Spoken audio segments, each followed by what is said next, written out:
This guy sucks. Looking up at Ramazith's tower, it is the definition of a wizard's tower. Tall, mysterious, undoubtedly magical. Yet its namesake did not start as a wizard. Walking through the streets of Baldur's Gate, you'd have found Ramazith Flamesinger at the docks. Hailing from Durpur, he was a skilled mariner, famous for his knowledge about sea creatures, both fish and intelligent critters who made their lives below the waves. In fact, Ramazith was a bit of a curio in Baldur's Gate. Most sailors are expected to be skilled swimmers, and if they're not, they probably won't remain a sailor for very long, but Ramazith was more than that. He was way beyond a typical swimmer. According to contemporary sources, he could dive deeper and remain underwater longer than any other soul, seemingly without magical aid. Volo's Guide to Baldur's Gate from 1994 writes that he had reached several deep sunken wrecks without magical aid and could outdive most humans alive. Now, you know as well as I do that Volo isn't always the most trustworthy source, yet his assertions may contain a pearl of truth. While it may be bluster on Ramazith's part that he could reach these wrecks without magical assistance, I think it's likely that he did have some kind of arcane help, because humans, and that's what Ramazith is, are not made to hold their breath for long enough to explore an entire underwater wreck. Fishing fleets would seek out Ramazith's help to figure out where fish were going to be at any given time, as well as how plentiful they could expect their hauls to be. Down under the waves, he became familiar with its herbs, undersea denizens, and bounty, observing shoals of fish from atop a ship deck and intelligent life from behind corals and reefs. Ramazith became especially knowledgeable about Izizachchul, who I'm going to sum up as carnivorous manta rays who worship Demogorgon. Inside the pages of Ramblings Volume 5, the sage Nenomyth references Ramazith's expertise at the close of his essay on the ecology of Izizachchul, found in Dragons 85, which is an old D&D magazine, so clearly Ramazith's research into these creatures has garnered him recognition in the wider world of marine biology. Why he would be researching Izizachchul with such fervour is yet to be explained. Maybe he is simply interested in their habits, or he knows that he could charge a princely sum to sea captains for advice on how to manage Izizachchuls. Or maybe he has something dodgy going on beneath the waves. Ramazith was skilled on the seas and underneath the sheets. He was a womanizer. Handsome to some, the years at sea had lent him muscled limbs and a weather-beaten face, which to certain women is quite appealing. Couldn't be me. Steadying himself on ship decks apparently lent itself to dancing too, as Ramazith was known to be a talented dancer, and it's on the floorboards of the 3 Old Kegs Inn that he showed off his footwork and tempted women into becoming embroiled in his life. The sailor is rumoured to have had multiple duels with angry husbands who are not too happy about what their wives have been doing with Ramazith. For years, that was the assumed truth. However, wander through the Elfsong Tavern as Tav in Baldur's Gate 3, and you can come across Rilda Gemfinder, who evidently was one of those women that Ramazith thought he was seducing. Relatable to many people watching this video, I suspect. What some men may have seen as a womanizer, some women knew Ramazith as a creep. Rilda says, everyone acts pleased about the fall of the Roakan, but he was less tiresome than that old lecher Ramazith. Couldn't keep his paws off my posterior, the cad. I'm going to weigh Rilda's words heavier than the law that's come before because, yeah, honestly, that tracks. It's backed up by the book, Ramazith, which reveals that he's known by many grumbling parents of impressionable young women as a bloody nuisance. When he wasn't in the 3 Old Kegs Inn for his evening meal, Ramazith lived in a ramshackle house right next door. This guy was not wealthy in anything except, probably, STIs. Through the streets of Baldur's Gate, there were plenty of rumours about who Ramazith actually was. Some said he was an undercover Harper agent or an agent for the Red Wizards of Thay, but it's more likely he was just a simple sailor. One thing that is worth dwelling on is that Ramazith was seen talking to elves who had recently come from Evermeet, the elven island, but when quizzed on what he was talking to them about, he would refuse to elaborate on anything. It's not so much the fact that he spoke to the elves about Evermeet that's noteworthy, but more so that he was cagey about it.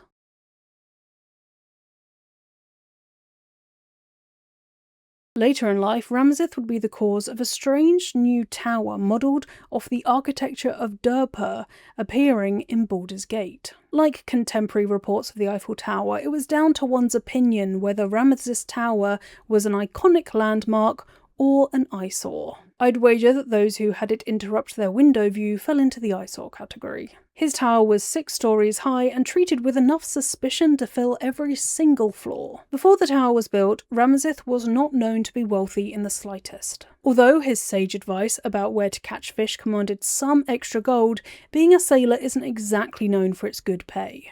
Despite his sudden increase in wealth being beyond explanation, it was also incredibly vast. More suspiciously, after the tower was built, Ramazith devoted all of his efforts to becoming a fully fledged wizard, so he could explore the horizons of the undersea deeper than ever before. Many believe that Ramazith's unexplained wealth originated from beneath the waves, and that he had somehow swum deep enough to uncover some kind of treasure, which is where his gold came from. Murder in Baldur's Gate says that he must have discovered something of great value in the watery depths, but it's never clarified in canon sources whether this is speculation or truth. As always, I have a theory about Ramazith came about his sudden riches. Everything about Ramazith seems to point to him finding something in the ocean, and from that something came abundance. Perhaps his research into Izazatchitl was not purely scholarly. He may have worked with them or their god Demogorgon to become a warlock for the Prince of Demons and gain a water-breathing boon which allowed him to explore under the waves even more and seek out his motherlode. Or he may have petitioned Demogorgon, aided by Izazatchitl, and sold his soul for riches. My favourite explanation doesn't include Izazatchitl or Demogorgon. Instead, it's based on his womanizing habits. Ramazith liked to think he was good at seducing women. As his knowledge about the habits of fish cannot be denied, I think it's likely that he started up an affair with a Nereid, an underwater nymph. The Nereid may have fed him information about the location of shoals, which is how he was able to have such success advising the captains of fishing fleets. Nereids are similar to Selkies in that they have a shoal that is crucial for their survival. In this shoal is their essence or soul, and if it's destroyed, the Nereid will dissipate into water and basically die. Should anyone steal their shoal, they will do whatever they can to get it back. I would not put it past Ramazith to have stolen a Nereid shoal during one of his dives and exploited the Nereid for wealth and knowledge while holding her shoal as ransom. Ideally, I would have found out a way to work his seemingly enigmatic meetings with elves from Evermeet into this theory, but I believe that was simply Ramazith trying to figure out how to sail to Evermeet, which is veiled from the eyes of everyone but elves.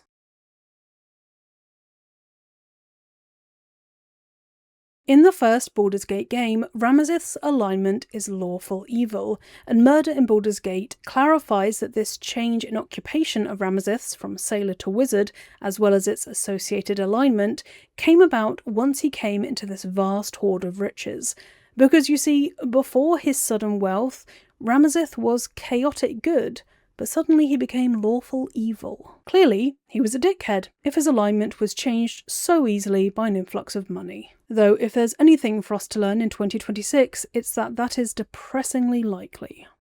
In 1368, a rival wizard sent mercenaries to raid Ramazith's tower, convinced that there was a treasure there that he could take for himself.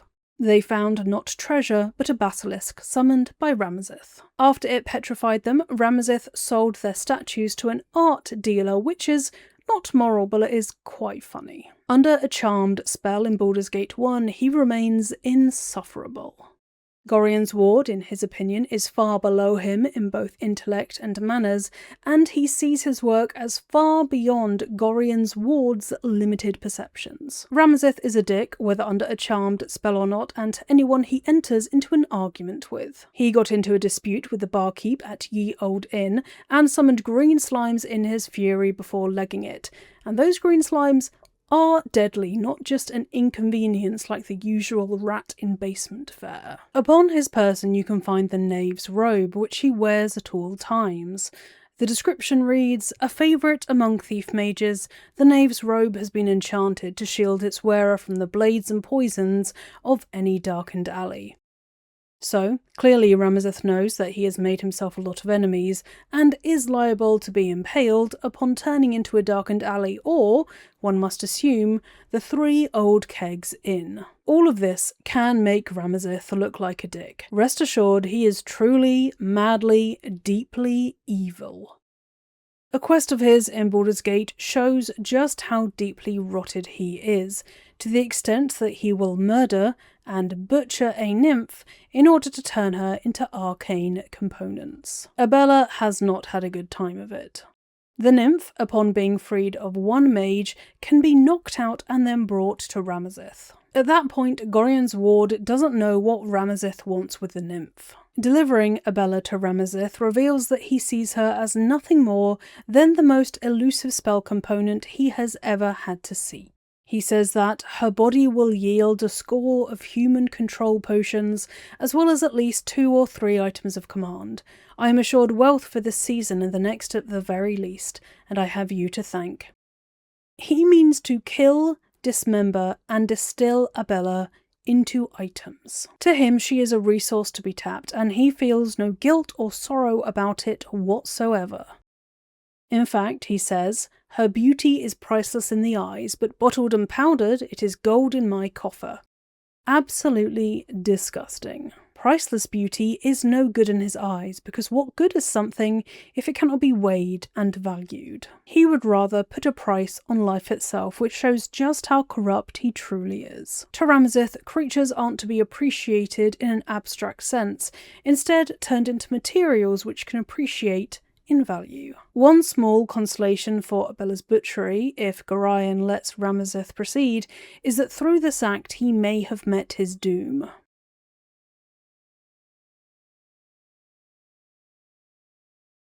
With no warning, after the events of Baldur's Gate 1, Ramazith disappeared. No one knows why. In the 2013 Murder in Baldur's Gate sourcebook, there is mention of a popular rumour that he met his end during an ill-advised dalliance with a nymph, which does sound like a reference to Abella. Inside the pages of Baldur's Gate Gazetteer, there's even more detail, and you can read that rumours have always persisted that his death was linked to his unlikely ascent. One version holds that the nymph extracted revenge for some terrible crime Ramazith committed against her people to gain his power, while another rumour suggests his soul was itself the price of his bargain. I'm halfway through telling you about Ramazith, so this is a quick reminder that if you're enjoying this video so far, please do feel free to like this and subscribe to my channel and leave a comment about what you think might have happened to Ramazith, because I'm just about to get onto his disappearance. And if you want to go a step further with your support, you can become a lore archivist on YouTube and get a cute little hat next to your name, or you could support me on Patreon. Higher tiers on Patreon get benefits such as ad-free, early viewing and exclusive monthly videos, but whether you are a lurker, a patron, or a lore archivist, I appreciate every single last one of you. And now, back to Ramazith. At first glance, this appears to back up that Ramazith canonically murdered Abella. Using a nymph's dead body for magical components would 1. Definitely warrant revenge, and 2. Fit into a crime committed against the entire nymph species in my grimoire. Chilling evidence can be found in Baldur's Gate 3 which supports this theory. Now, stay with me here as I have a web of connections to explain in order to make my point. The nymph cloak is a wearable that can be dropped by Abella if she's turned over to Ramazith and then the player kills her in the tower. Ramazith doesn't react to the player's actions, maybe because they've just made his life a little bit easier, but most likely because of problems in the code. The nymph cloak can also be woven using a lock of Abella's hair, which she gives willingly. Or Abella can give Gorion's ward the cloak if Gorion's ward kills the wizard that imprisoned her and then frees Abella from captivity. From this, I can deduce that the nymph's cloak is on Abella's person. Either she parts with it willingly, or you pluck it off of her corpse. So the existence of the nymph cloak in Baldur's Gate 3 isn't evidence that Abella died necessarily, but it's also not evidence that she lived. Or that would be the case if not for one crucial difference between the cloak in Baldur's Gate 3 and Baldur's Gate 1. The ability each cloak grants is different. In Baldur's Gate 3, a nymph cloak appears in Coinhouse Vault number 1, which belongs to Sorceress Sundries, aka Lorroakan. Lorroakan has long since moved into Ramazith's tower and connected it via portals to Sorceress Sundries, which he also owns. To me, this points to Lorroakan finding a nymph cloak in Ramazith's tower and then storing it in his vault for safekeeping. Alongside the nymph's cloak in the same vault is the spell Savant Amulet, which backs up the series of events. Ramazith wears a meta-spell amulet named the Amplifier, which gives the wearer an extra second-level wizard spell slot. The spell Savant Amulet gives the wearer an additional level 2 spell slot. Dear viewer, the Amplifier and the spell Savant Amulet are one and the same. Like the nymph cloak, Lorroakan, in my theory, found the spell Savant Amulet in Ramazith's tower and stored it for safekeeping in his vault. Jingle jingle, stay with me. Murder in Baldur's Gate says that Ramazith disappeared, not that he was killed by Gorion's ward. Sadly, that means he likely employed some other mercenary to abduct Abella and then butchered her into arcane components. The cloak he got as a result wasn't the one taken from her body. It has the same name, yes, but Ramazith's nymph cloak is made out of Abella's skin. This has already happened once in Baldur's Gate canon. In Baldur's Gate 2 Shadows of Am, there's a cloak of bravery that's made up of, brace yourself, poorly stitched together flayed nymph skin. Remember that Ramazith said that Abella would yield human control potions and items of command? The nymph cloak in Baldur's Gate 3 allows the wearer to cast Dominate Person once per long rest. The nymph cloak in Baldur's Gate 1 gives a +2 to charisma and the ability to charm a creature. These are not the same items. Alas, I fear that this proves that the nymph cloak in Baldur's Gate 3 was made from poor Abella. Jingle jingle. Time to go back to the Baldur's Gate Gazetteer, where Ramazith is rumoured to have disappeared because he is no more. He may be no more because, quote, a nymph exacted revenge for some terrible crime Ramazith committed against her people to gain his power. All of this points me to believe that Abella's fellow nymphs are the cause of Ramazith's disappearance. Hearing what Ramazith did to their sister, they would have correctly ascertained that he committed a terrible crime not just against one nymph, but nymphs as a whole. What happens if, or when, some other evil wizard hears that Ramazith was successful in harvesting magic items from a nymph's body? How many more wizards, warlocks, or merchants will try to murder nymphs en masse now that they know what's possible? Nymphs are related to nereids, the underwater creatures that I mentioned earlier. To me, the nymphs joined across earth and ocean to get their revenge, and Ramazith met his doom at the hands of one of Abella's kin. Maybe when he was diving for treasure, a nereid informant slashed at his carotid. Maybe a nymph on the surface led a person to deliberately obsess over them and then told them to kill Ramazith. I don't know, but God would Ramazith deserve that, and more. Over the years, the rumours about Ramazith's disappearance have mutated, as rumours do. Now, in the book titled Ramazith from Baldur's Gate 3, it's written that it was rumoured that he grew romantically involved with a nymph, and idle gossip tells that they ran off together to live in some strange, peaceful place. But gossip is not so reliable, and no one really knows what became of him. Kind of gross that time has turned him into a romantic instead of remembering him as a butcher.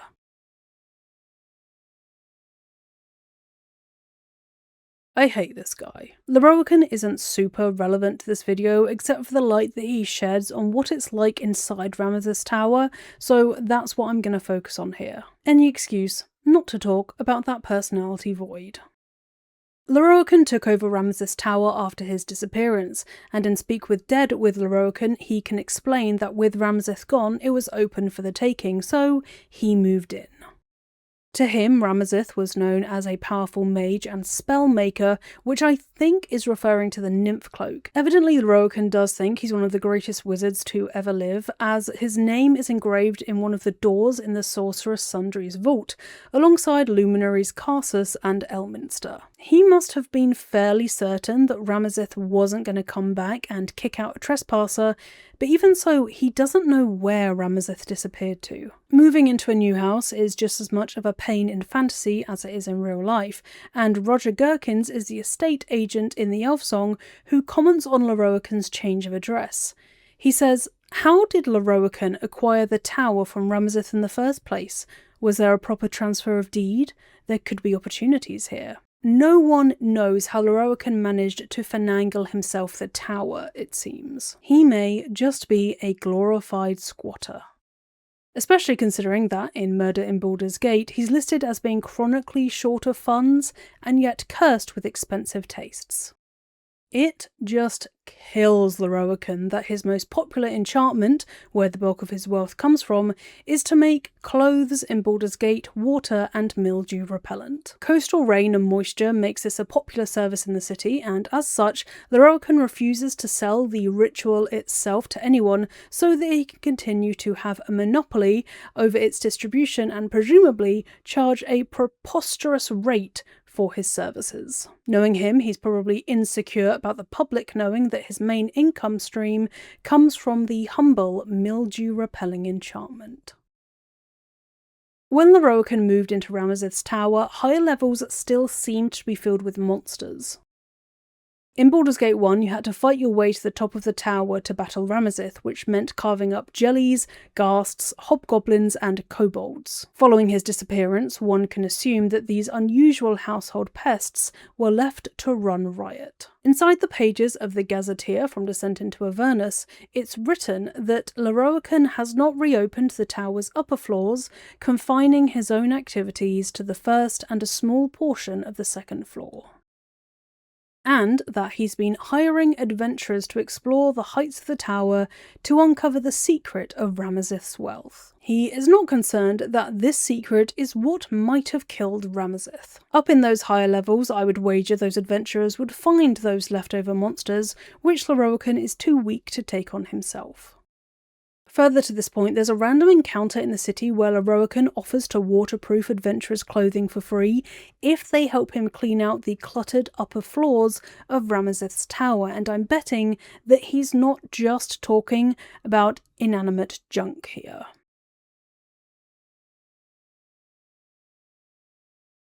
By Baldur's Gate 3, Lorroakan has got a bit better at magic and is powerful enough to summon myrmidons, and along the way he has also managed to make his way to the tower's top floor. Up on one of the top floors, which he made his bedchamber, he has found Ramazith's personal effects, which he wants his employees to remove for him. I couldn't find a bed in the tower when I had a look, so I'm gonna assume that this is a floor that Tav doesn't have access to. Curses, because I would have loved to see some of Ramazith's personal effects. Hidden within the tower are still legions of secrets that Lorroakan has yet to uncover. Roland, if he gains mastery of the tower, explains that he wants to uncover, study, and catalogue the tower's secrets before disseminating them to the public so everyone can benefit from it. To his glee, he's already found an armoury and a library and arcane artillery on the roof which can spit out fireballs. Ramazith's desire for defensive measures is fascinating, and although it may have been a precaution against angry nymphs, it may also just be him being paranoid that someone was going to try and seize his tower. Roland didn't stumble upon the arcane artillery by accident, thank Umberly. Instead, he found a book explaining the tower's defences. So Ramazith did write down some of the secrets of his abode. In fact, Roland can disclose that he now has access to Ramazith's notes now that he rules the tower. It's from these same notes that Lorroakan found out about the soul cage and how to imprison Aelin, which he combined with Balthazar's magic that remains tethered to Aelin if Tav delivers her to the wizard. Which means that somehow Ramazith must have found a way to create a soul cage. And that is all I know about Ramazith and his tower. If you enjoyed this video, please do like it and comment what you think Ramazith was like in life and what you think may have happened to him. I do videos on Baldur's Gate 3 lore, and I'm also going to start doing Elden Ring lore probably next year, and the Fable reboot that's coming out. I would love to cover that.